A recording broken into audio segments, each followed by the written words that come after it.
This is the WWE NXT December 9th, 2025 full show results video, which takes place at the WWE Performance Center, Florida. Oba Femi opened the show, declaring his dominance as a two-time NXT champion and promising to destroy Cody Rhodes at Saturday night's main event.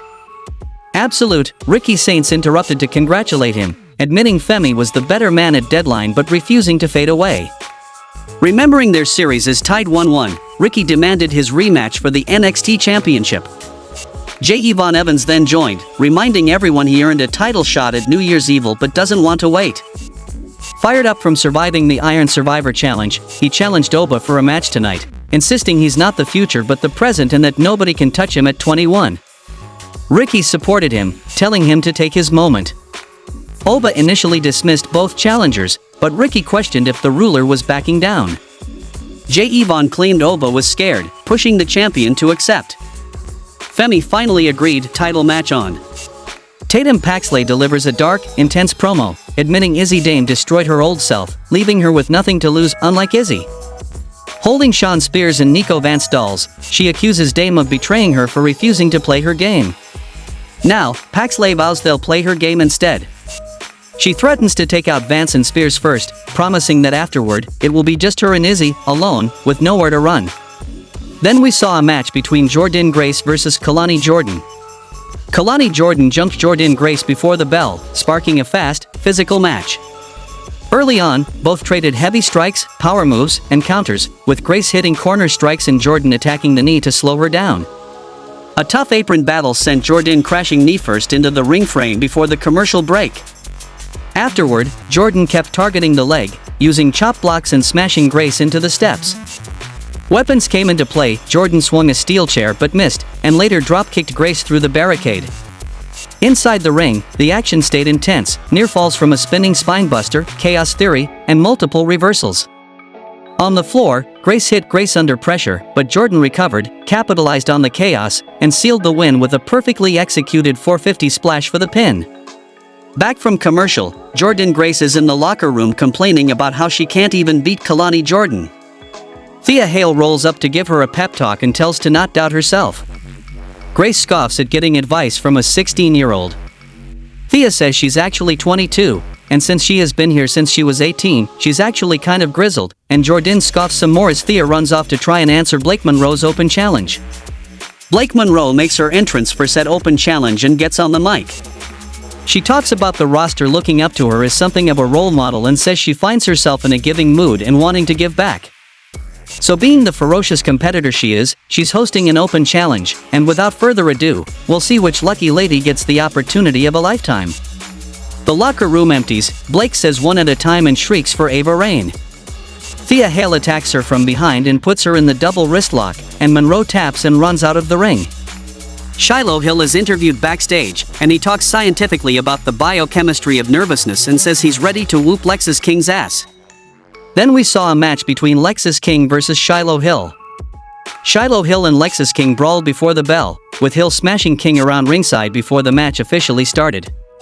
Hill dominated early with a sliding lariat and corner offense, but King fired back with sharp kicks and drop kicks for near falls.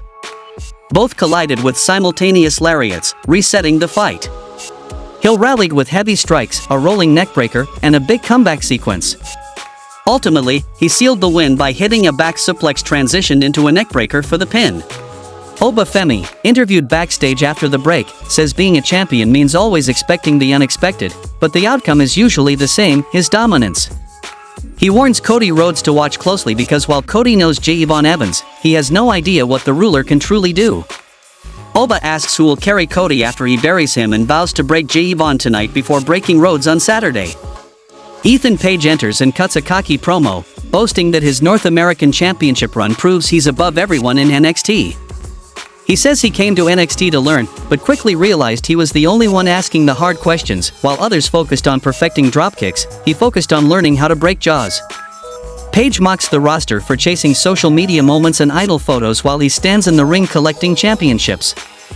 He brings up John Cena's upcoming final match, saying Cena will soon be forgotten and the void he leaves will be filled by a man with a massive ego, Ethan Page himself.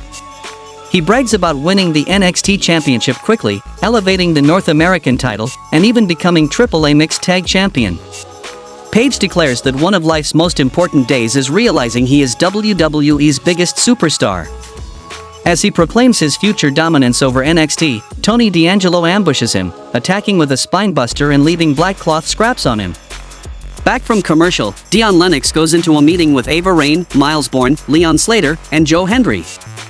They all bicker, and she says since they were all tied in Iron Survivor, she's got a match between them to decide a match at New Year's Evil. All ego Ethan Page wanders in to be mad about Tony D'Angelo and yell at everybody. Then we saw a match between Sol Ruca versus Ren Sinclair. Sol Ruca and Ren Sinclair opened with fast, technical wrestling, waist locks, counters, and quick roll-ups. Sol hit an X-Factor for 2, but a distraction from Zarya in the crowd allowed Ren to roll her up, leading to a series of rapid pin attempts. Sinclair took control by attacking Sol's leg with strikes, toe holds, and targeted offense. Ruca fired back with a roundhouse kick, sharp elbows, and a missile dropkick. Ren answered with heavy chops, a butterfly suplex, and an inverted stomp backbreaker.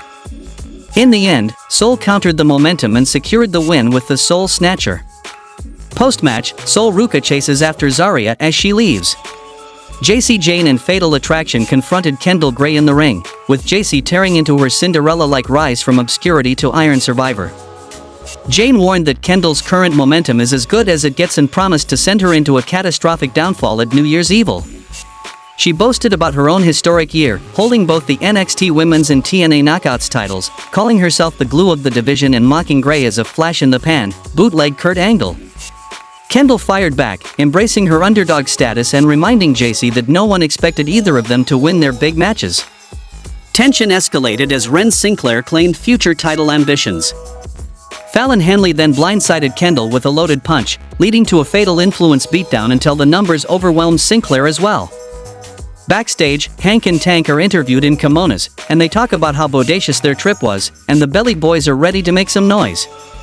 OTM roll up, and Tank says they haven't forgotten what they did to them before they left for Japan, and it all adds up to a match getting booked for next week. Back from commercial, Blake Monroe rolls up on Ava Raine, sobbing about how her open challenge went. Raine says it was her idea, but Monroe complains about being set up to be embarrassed like a piece of meat, and don't get her started on that little blonde banshee, Thea Hail. And that's it, no more open challenges ever. Raine books her a match against Thea for next week and tells her she hopes her arm feels better as Blake storms off. Sol Ruca catches up with Zarya in the parking lot, and they apologize to each other and talk about how they've never had friends like each other, and walk off happily. In the main event of the show, we saw a match between J. Yvonne Evans versus Oba Femi for the NXT Men's Championship. Oba Femi and J. Yvonne Evans opened with explosive action, J. Yvonne using speed and strikes while Oba overpowered him with heavy shots and a brutal backbreaker. Evans hit a dropkick and big dives, including a Frankensteiner to the floor, but Oba kept cutting him off with counters and crushing blows. After near falls off shadows over hell and multiple ace crushers, chaos struck when Ricky Saints pulled the referee out. Evans dove onto him, but returning to the ring, he was blasted by Oba's lariat and finished with fall from grace. Oba retained the NXT Championship, and the show goes off the air. How would you rate this week's WWE NXT show? Tell me in the comments, and thanks for watching the video.